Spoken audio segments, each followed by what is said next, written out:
Então, bom dia. Primeiro dia da resistência.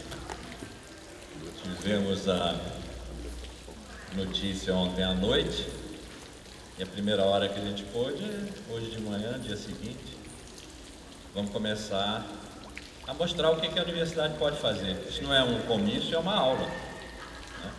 E é o que a universidade sabe fazer.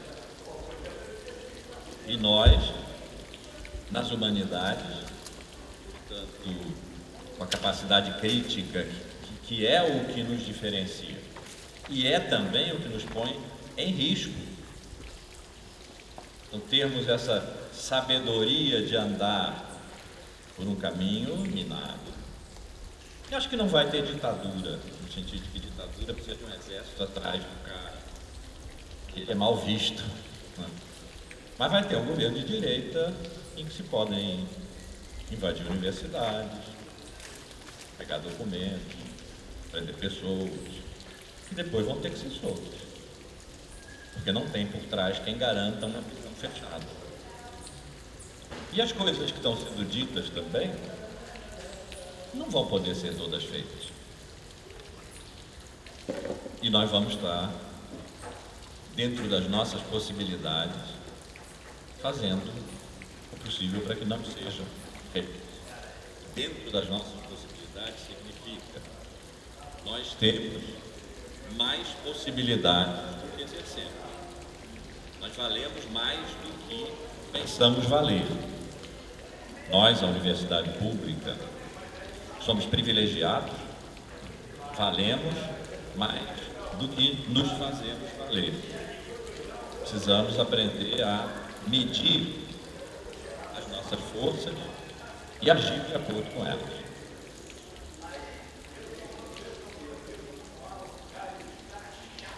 Vai haver, é quase certo, políticas de governo contra as humanidades. Aqui é que eles veem os inimigos, os adversários, aqueles que eles chamam com aqueles qualificativos todos, desqualificantes, é aqui que eles vêm.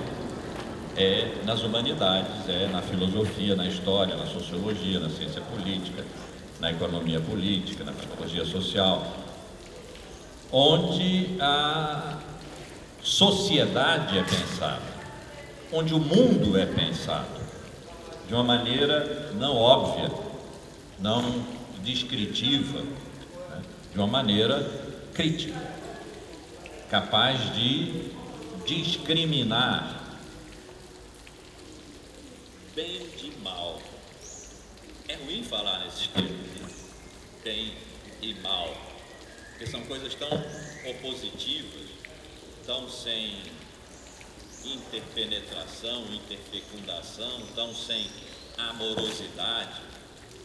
Mas nós estamos num momento em que, infelizmente, vamos ter que pensar um pouco em termos de bem e mal e nos posicionarmos em relação a isso com a delicadeza que o momento exige. Por que eu digo delicadeza? Porque há uma legião imensa de excluídos, os que verdadeiramente perderam essa eleição, aqueles que estão batidos pela vida, humilhados pela vida e que não vão ter oportunidade agora. Não é para eles que se vai governar. Com esses, nós temos que ser muito delicados. Nós temos que estar juntos, como Haddad disse, temos que abraçar esse povo. E aí não é com violência nos nossos corações, nas nossas palavras, é com amor. E nós somos capazes de amar. Vocês porque são jovens, e o amor conduz a vida de vocês nesse momento. Eu porque sou velho, vivi o bastante para saber que amar é o bom caminho, é um tão bom caminho, que aliás é o que nos traz juntos, nessa manhã de hoje. Isso aqui é um ato de amor, de nós todos, uns com os outros. Então, nas nossas vidas comuns, porque é aí que as coisas se passam, não é em o poder, P maiúsculo, a política, P maiúsculo, é nas nossas vidas comuns que as relações de poder e de saber, que os domínios dos corpos e das mentes, que as emoções passam nas nossas vidas comuns. Isso quer dizer, naquele lugar que ninguém atinge. Nas nossas vidas comuns, nós não podemos ser subtraídos ou dominados.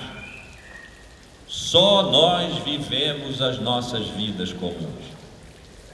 E nelas, vidas comuns, eu quero dizer, as nossas vidas banais, cotidianas, corriqueiras, que parece que não tem nenhuma transcendência, nenhum significado maior, são pequenas. Sim, é aí que reside a nossa força, nesse pequeno das nossas vidas comuns, é aí que reside a nossa força. Nós vamos estar juntos, nós não vamos nos separar. Vocês já viram certamente aquela imagem tão linda, uma flor e as mãos dadas, dizendo: ninguém solta a mão de ninguém. Acho que nós viemos hoje aqui para pegarmos as nossas mãos e ninguém solta as mãos de ninguém. Muitas vezes eu tenho dito, quase todo dia eu digo, todo dia penso isso, que se nós não formos capazes de fazer a filosofia colar na vida, aí ela não vale a pena. Aí qualquer coisa boa da vida, beber, comer, cantar, amar, claro, amar, sobretudo amar, é mais importante, é mais interessante, é mais forte do que a filosofia, se ela não aprender a colar na vida. Ela já colou, e não foi uma vez ou outra. Depois do 4º século da grande anticristo, da grande filosofia de Platão e de Aristóteles, no século 3, no 2, no 1 antes de Cristo, no 1, no 2, no 3 depois de Cristo. Fez-se a experiência de que filosofar é cuidar, que não é da verdade que se trata, é da felicidade, é da busca da felicidade, é do trabalho sobre si mesmo e com os outros. A filosofia já foi isso, e aí estava colada na vida. A filosofia já foi pôr-se para fora, mostrar-se, confessar-se. Está lá em Santo Agostinho, século V, as Confissões. Dizer o pensamento dentro da vida, contar sua vida, é o que ele faz ali. Contar sua vida como um modo de pensar. Já foi no Renascimento, não a busca da verdade, V maiúsculo, absoluta, mas o ensaio. O ensaio da verdade, o ensaio do pensamento, o ensaio da vida. Montaigne fez isso, seu livro se chama só assim mesmo, Ensaios, e foi o único livro que ele publicou e que ele reescreveu e reescreveu e reescreveu, porque ele ensaiou a vida inteira, e o pensamento ali foi o ensaio de uma vida. No moderno, logo ali no século XVII, Pascal fez a mesma coisa. Tem um livro só, Os Pensamentos de Pascal, um livro só, e nele ele diz: eu só dou valor a quem procura gemendo, quer dizer, a quem suporta a vida, sofre a vida, não sai dela para o laboratório, para a biblioteca, para o escurinho do seu escritório, onde pensa sozinho, escreve sozinho. Não, quem anda pela vida gemendo, porque eventualmente a vida dói. Pensar ali, para Pascal, foi colar a filosofia na vida. Depois tem o nosso Nietzsche, no século XIX. Eu estou praticamente correndo a história da filosofia inteira para dizer, já foi assim, muitas vezes foi assim. E Nietzsche, o grande destruidor de sistemas, aquele que afirmou a potência da vida, que a vida é vontade de potência, de aumento da força da vida, é, portanto, luta contra aqueles valores considerados superiores durante séculos e milênios, que foram criados, segundo ele, pelo pobre Sócrates, que ele teria, se a cidade de Atenas não o tivesse condenado à morte, ele, Nietzsche, iria lá esganar pessoalmente, era o grande inimigo, porque criou valores que Nietzsche viu como superiores à vida, superiores entre aspas, destinados a julgar a vida, submetê-la, despotencializá-la. E todo o trabalho do pensamento é estar com a vida dentro da vida, aumentando a sua potência. Então, no século XIX, temos ali o maravilhoso Nietzsche, tinha que ter música ao fundo agora, quando eu estou falando dele, pam, bararam, pam, pam, pam, pam, gloriosa, né? Porque esse sim, esse soube encarar a filosofia inteira, toda a história da filosofia desde o século VI a.C. e dizer, bobagem, esses caras só criaram múmias conceituais, nada de vivo saiu nunca das mãos desses senhores tecelões de teias de aranha. A humanidade pagou caro pelas suas dores de cabeça. Foi um destruidor em benefício da vida, da força da vida, do aumento da potência da vida, da vontade de potência da vida.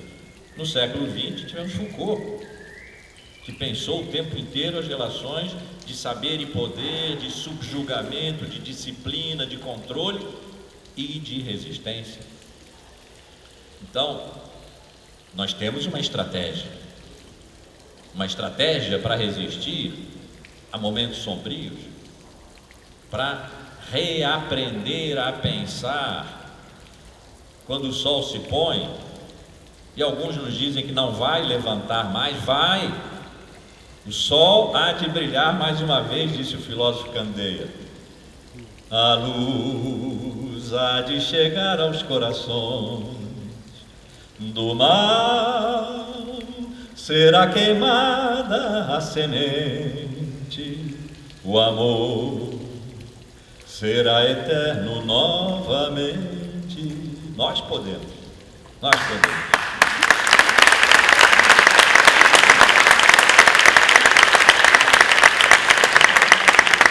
Cantar é bom, né? É o título da aula, né? Aprender a cantar quando o mundo escurece, eu não me lembro, mas é uma coisa assim. Então, nós temos nesse momento uma estratégia. A estratégia é colar o nosso pensamento à vida. Não ficarmos no plano de uma razão que calcula, não fazermos cálculos em relação à vida e talvez sermos prudentes demais, termos medo demais. Drummond escreveu: provisoriamente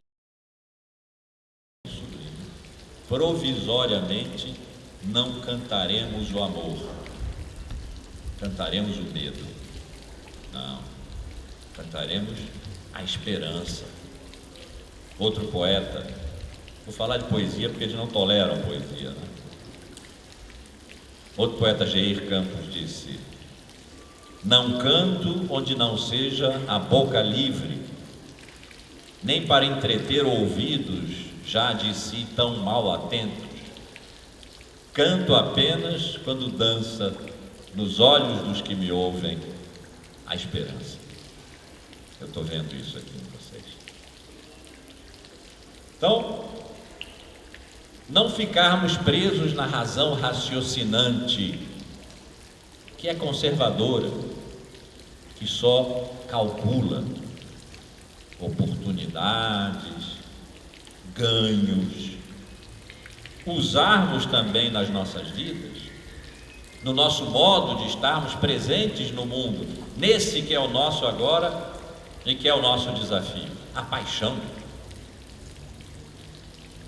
Eu nunca me esqueço de que, da minha reação deprimida, eu não sou uma pessoa que se deprime, né? Mas fiquei ali realmente de cabeça baixa, quando a IBM desafiou o campeão mundial de xadrez, Kasparov, para jogar um torneio de melhor de 5 com o seu computador Deep Blue,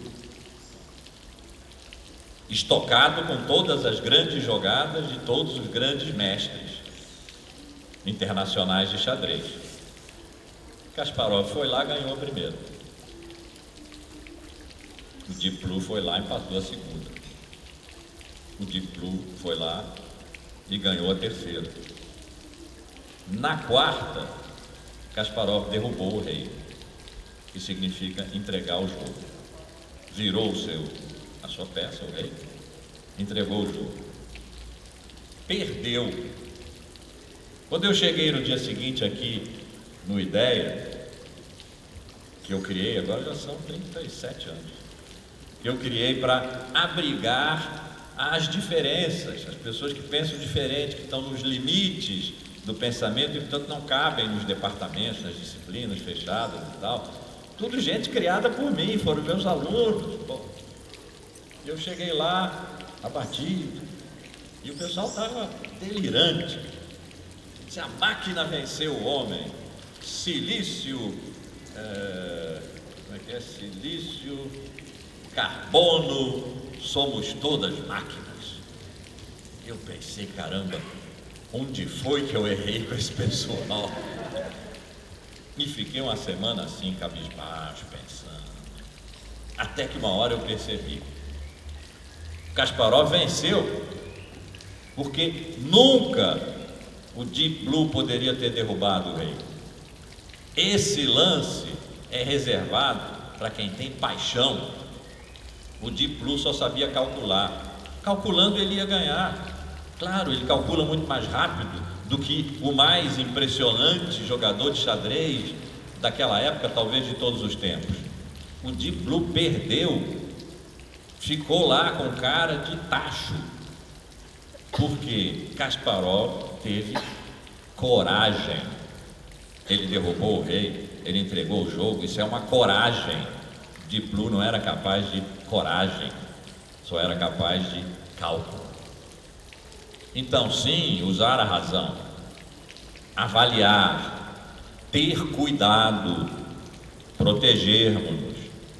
Ninguém solta a mão de ninguém, mas com paixão, com paixão. A nossa razão deve ser apaixonada. Os nossos adversários agora são os sistemas fechados, não só os sistemas políticos, claro, mas também os sistemas de pensamento. Aqueles que tiveram durante 24 séculos a pretensão de explicar a realidade toda, sem resto, sem rabo, sem fresta. Os sistemas de explicação global do mundo. Não, o mundo tem resto, tem frestas, tem buracos.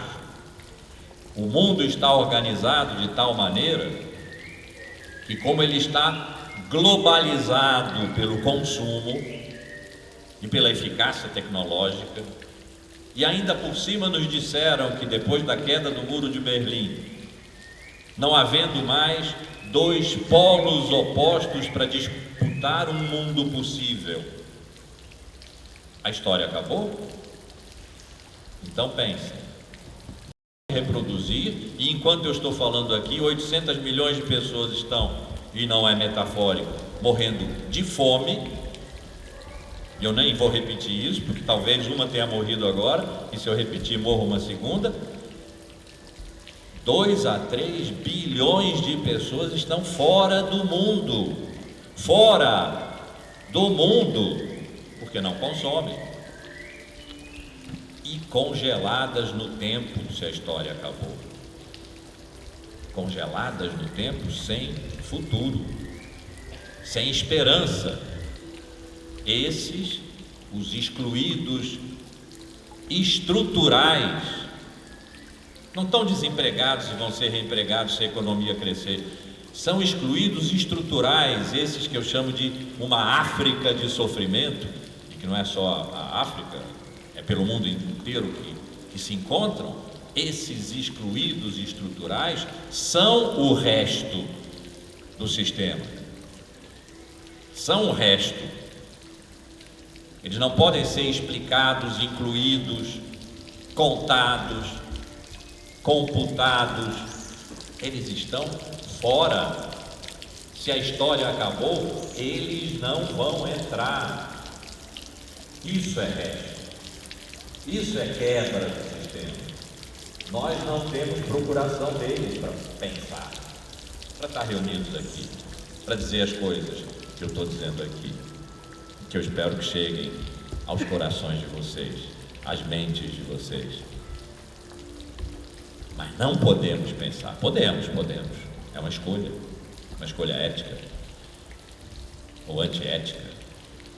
Nós não deveríamos pensar nunca sem estar olhando para essa África de sofrimento, sem pôr a mão sobre a pele rugosa, seca, quebrada dessa África de sofrimento.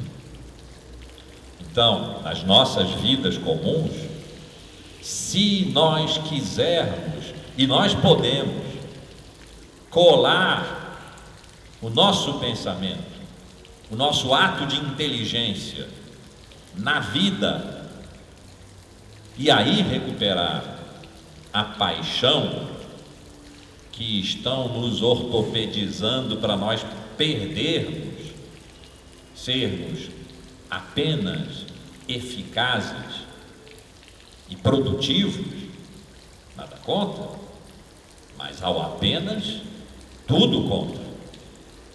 Então, se nós formos capazes de colar o pensamento à vida, essa África de sofrimento, esse contingente imenso, 1/3 da humanidade, caramba, excluído do mundo e congelado no tempo, vai viver na nossa paixão, na nossa emoção, vai mover o pensamento. Eles dizem, eles são os tais pós-modernos, que nas décadas de 80, 90 do século passado, nos disseram que todas essas coisas que estruturaram a vida e o pensamento do Ocidente durante mais de 2 milênios, que existe um real, por exemplo, uma realidade, que vocês são reais em relação a mim. Então aí, eu estou aqui, vocês se sustentam, se eu for embora, vocês estão aí. Que esse real tem um fundamento, tem chão, não é aleatório, não é casual, e que tem uma verdade, que o real pode ser verdadeiro ou falso, e nós estamos disputando isso agora todos os dias em torno das fake news, que há uma verdade. Para nós humanos que diante da realidade a representamos para nós, a queremos para nós, a amamos, fazemos questão dela, não queremos abrir mão dela, e é por isso que podemos formular questões, ser filósofos, sociólogos, historiadores, humanistas, porque nós fazemos questão, não abrimos mão da realidade. Mas eles dizem, olha, a realidade acabou, o real, agora valem mais os virtuais, que é claro, fazem parte importantíssima da nossa vida. Nós vamos viver sem as redes, vamos viver sem esse aparelhinho aqui que está no meu bolso desligado? Não, nós não queremos ir pegar dinheiro num caixa eletrônico que, se estiver funcionando, é simulação de um banco, se não estiver funcionando, é uma caixa feia e que não serve para nada. Nós nos movemos entre real e virtual, entre verdade e simulacros e simulações o tempo inteiro. Bem, nós não precisamos excluir, mas eles vieram para nos dizer que, olha, essa conversa de real, de verdade, a verdade tem que ser absoluta, não pode, tudo é relativo, tudo é versão, narrativa, ponto de vista. A palavra pós-verdade entrou em 2016 no dicionário de Oxford como a palavra daquele ano. Pós-verdade significa que as coisas que a gente diz não têm a verdade como referência, são indiferentes à verdade. Cada um pega o que lhe serve. Mundo ruim. Porque a realidade, o real, continua existindo. Mudou talvez suas características, sua qualidade. Para nós, hoje, nós que estamos aqui, o real é um povo. É o nosso povo. Ele é real. Seu sofrimento é real. A nossa chegada a esse sofrimento tem que ser real. Não pode ser simplesmente discursiva, bem intencionada, caridosa. Nós temos que ir botar a mão nesse continente de sofrimento. Fundamentos acabaram? Eles nos dizem sim, os fundamentos acabaram. Não acabaram, não. Os fundamentos que sustentam a realidade nessa nossa época arriscada, perigosa, triste, mas não só, são valores. Valores como liberdade, igualdade, fraternidade. Essas que são as palavras da Revolução Francesa, 1789, quanto tempo faz e nós não conseguimos realizar ainda, das quais possivelmente a fraternidade seja a mais difícil, porque ela nos pede para acolhermos todas as diferenças, porque os irmãos são todos diferentes, não tem pai e mãe para distribuir tarefas, nós somos todas diferentes, e é nisso que consiste a grandeza e a força de estarmos juntos. Ninguém solta a mão de ninguém. Esses valores, a fraternidade na frente, sermos capazes de redefinir a liberdade e a igualdade pelo ser fraterno do amor, que pode nos reunir, pode não, mas o ódio que se opõe ao amor, o ódio é fraco. Ódio é um sentimento que a gente tem esperando que vá matar o outro, mas o ódio mata é a gente. O ódio é um veneno que a gente toma esperando que o outro vá morrer dele. Morremos nós. O amor não. O amor é expansivo, é contagiante. O amor se alastra, é um transbordamento, é uma enchente. O amor enche o mundo, enche a vida. O ódio seca. Nós não queremos o ódio. Queremos a liberdade, a igualdade, a fraternidade. É difícil? Muito. Muito. Sobretudo se nós pensarmos em termos globais. Se não houver liberdade no mundo inteiro, então não adianta. Se não houver igualdade no mundo inteiro, então não adianta. Se o mundo inteiro não for fraterno, então não adianta. Bobagem. É nas nossas vidas comuns que nós vamos decidir se somos fraternos, fraternas, capazes de amor, se somos capazes de nos comportarmos como pessoas livres, se somos capazes de nos relacionar com as outras pessoas como iguais. É nas nossas vidas comuns. E depois é de contágio em contágio. Como João Cabral disse num poema dele: canta um galo, e depois outro, e outro galo responde, e de galo em galo começa a madrugada.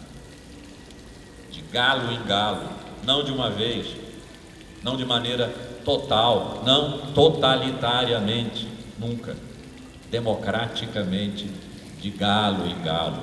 Nós juntos aqui fazemos a alvorada, nós juntos aqui chamamos um novo dia que virá. A história não acabou, nós sabemos que não. Por que é que nós estamos aqui? Porque ontem alguma coisa aconteceu que explodiu a história que nós vínhamos experimentando há algum tempo, desde a redemocratização. Eu sou o único que tem idade aqui para ter lutado contra a ditadura, mas vocês aprenderam isso, vocês sabem. Ontem aconteceu alguma coisa que nos traz susto, não tenhamos medo, mas que nos traz susto, de que de repente isso que há 30 anos nós vínhamos conquistando e desenvolvendo, mal ou bem, mas que era o nosso cotidiano, a democracia, possa estar em vias de acabar. Vamos lutar por ela. Nas nossas vidas comuns, de contágio em contágio e contato em contato, galo a galo, nós acordaremos à madrugada. Um dia novo não está nas nossas mãos, mas não está sem nós, não está sem o nosso canto, não está sem que nós alertemos o dia que ele chegue, porque nós estamos cantando quando a noite se abateu sobre o mundo e o mundo ficou escuro. Não para sempre. Não há uma noite definitiva, nem há um dia definitivo. Nós podemos fazer o dia voltar quando a noite caiu, porque nós procuramos a verdade de um povo que está em sofrimento, a verdade puxada pelos valores que são os nossos, da liberdade, da igualdade e da fraternidade. E essa verdade está nas contradições e no amor. Nas contradições, porque nós não somos todos iguais, mesmo quando estamos todos e todas de acordo. E há aquelas e aqueles que não estão de acordo conosco. Há contradições. As contradições não são para serem desprezadas, como quem bate com um revés da mão assim, aqueles que não entenderam nada, aqueles que votaram errado. Nós fazemos parte do mesmo povo, nós vamos ter que lidar com eles, mas eles vão ter que lidar conosco. Nós não vamos ser excluídos. Estamos aqui nessa manhã para dizer isso. Nós não vamos ser excluídos. Nós vamos lidar com as contradições amorosamente, porque nós somos um povo o mesmo, que se separou nesses últimos meses de maneiras brutais. Nós que estamos aqui, aquelas e aqueles que, como nós, tiveram um lado, nós apanhamos muito, mas não é para bater de volta, é para construir agora um país na contradição, mas na contradição que habite o amor, que habite o amor. Nós queremos representar essas contradições, porque somos capazes, nós, os sujeitos da história, esse povo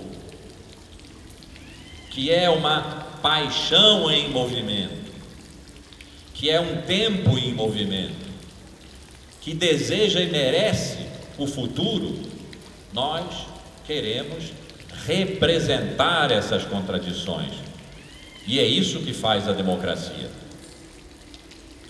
Quando alguém diz, não vou citar nomes, todo mundo sabe, quando alguém diz que agora a minoria que se submeta, a maioria falou, agora a minoria que se submeta, democracia é isso, não é, mentira, não é nem fake news, mentira, pura e simples. A democracia é o único sistema de governo, do qual já se disse, é o pior de todos, com exceção de todos os outros. É o único sistema de governo em que é a minoria o foco. A maioria leva e governa, com o respeito às minorias. Quando as minorias são excluídas, nós não temos mais democracia. E aí sim, uma ditadura pode se impor. Nós precisamos aprender das nossas vidas comuns e de contato em contato, contágio em contágio, no derrame, galo a galo, chamando a madrugada, o respeito às minorias. Nós viramos minoria agora. Precisamos lutar para que o respeito às minorias de todos os tipos, todas aquelas que foram excluídas nos discursos de ódio que nós tivemos o desprazer e a infelicidade de ouvir nesses últimos meses, todas aquelas, mulheres, negros, LGBTs, QIs, mais quilombolas, os vermelhos, todos aqueles que foram excluídos no discurso e que agora são minoria, não são minoria no sentido de que não há país se não estiverem incluídos aqueles que não votaram no cara e que foi a maioria da população. Somem os votos que nós demos aos nulos e brancos e aos que não foram lá.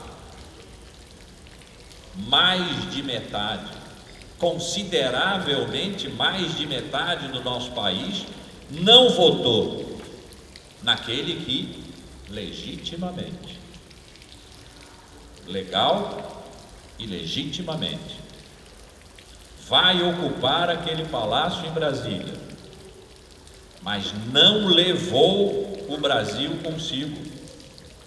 Mais de metade desse país não votou nele.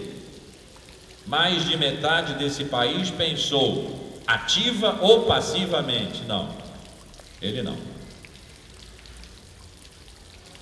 Essa minoria ativa, mas maioria numérica, é que pode reivindicar, lutar, fazer aparecer a democracia com inteligência, com leveza de passo, com finura de ação, mas com paixão. Com paixão.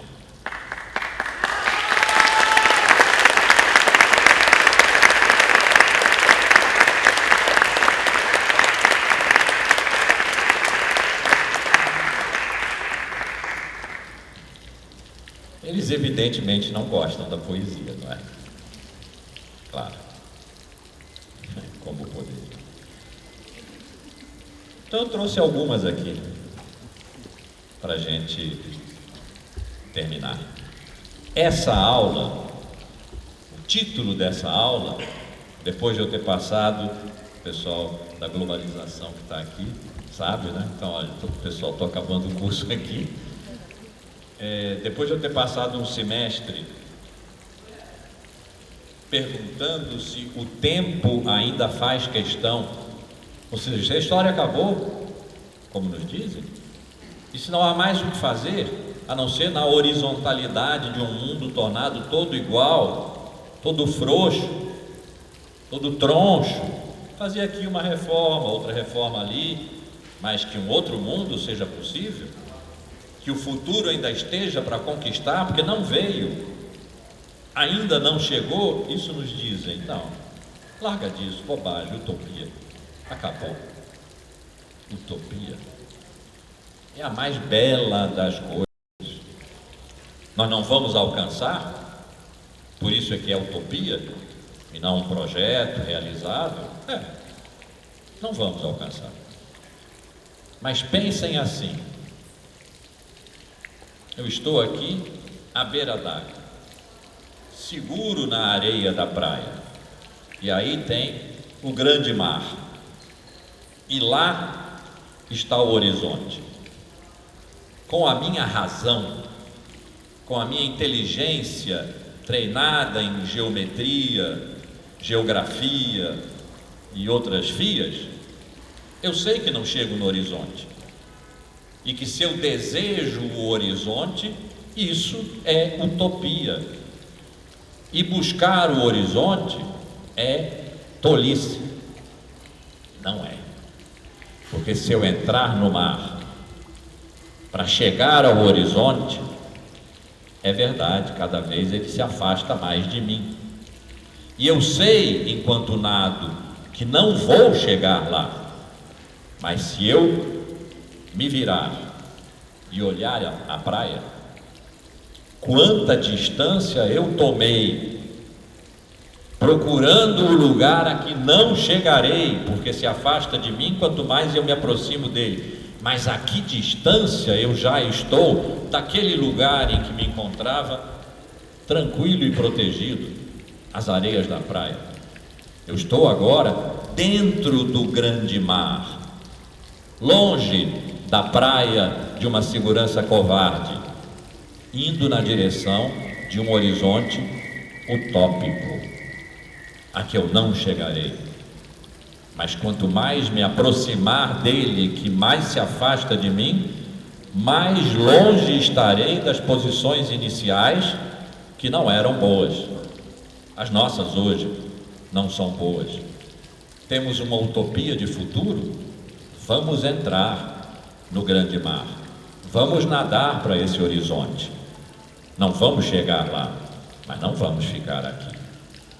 Não vamos ficar imobilizados pela razão que nos diz: não vá. É bobagem. Bobagem é a covardia de não ir. Vamos entrar no grande mar. A pergunta de hoje, o título da aula de hoje era: depois de um longo percurso em torno da questão de se o tempo ainda faz questão, o tempo, a história, o futuro ainda faz questão, e já estava respondido: faz questão, nós fazemos questão dele, vamos a ele. Não é fácil, vamos a ele. É uma utopia nossa? É, graças a Deus, que nós não perdemos a capacidade de sonhar, de desejar mais do que o que temos e não é bom para 1/3 da humanidade. Nós não podemos realmente acreditar que o lugar em que estamos é bom, porque o lugar em que estamos é o do privilégio. Nós não podemos simplesmente nos acostumar com a ideia e naturalizar a ideia de que 1/3 dos nossos irmãos, dos nossos iguais, está fora do lugar que nós ocupamos, esse lugar de privilégio. E que pena, lamentavelmente. Pois é, não é? Não. Vamos nadar em direção a ele. Tem um oceano entre nós, vamos nadar o oceano. Não vamos chegar lá, mas quanto vamos nos afastar dessa situação tão confortável, de privilégio que nós ocupamos. Vamos ao grande mar. A aula de hoje se chamava Se uma questão ainda chega a tempo. Se o tempo ainda faz questão, faz. Já resolvemos isso há algumas aulas atrás. Uma questão ainda chega a tempo. Eu não sei exatamente o que eu diria na aula, porque de semestre em semestre, de ano em ano, as situações variam, mas a resposta é invariavelmente sim, uma questão ainda chega a tempo, mas nós temos que lutar por ela. Hoje a resposta está dada pela nossa presença aqui, está dada pela maneira como nós nos sentimos e pensamos em relação ao que aconteceu ontem, está dada pela esperança que nós temos, pelo desejo de futuro que nós temos, até pelo medo que nós temos, até pela necessidade de nos protegermos uns aos outros. Nenhuma mão soltará nenhuma mão. Até por isso, uma questão ainda chega a tempo. Nós estamos aqui pondo em questão aquilo que nos é dado como definitivo. Agora a maioria se pronunciou e a minoria que se cala. Em boa linguagem filosófica, uma ova. Então, alguns poemas para encerrar e provocar a falta de gosto, a falta de delicadeza, de sutileza, de amorosidade daqueles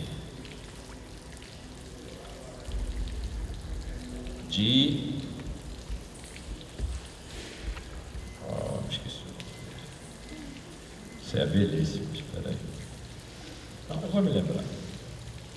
Faz escuro, mas eu canto, porque amanhã vai chegar. Vem ver comigo, companheiro, a cor do mundo mudar. Quem sofre fica acordado, defendendo o coração. Vamos juntos, multidão, trabalhar pela alegria. Amanhã é um novo dia. Tiago de Mello. Carlos Drummond de Andrade. O presente é tão grande, não nos afastemos. Não nos afastemos muito. Vamos de mãos dadas. O tempo é a minha matéria. O tempo presente. Os homens presentes. A vida presente. Repitam esse presente comigo. O tempo é a minha matéria. O tempo presente. Os homens presentes. A vida presente. Obrigado por terem vindo.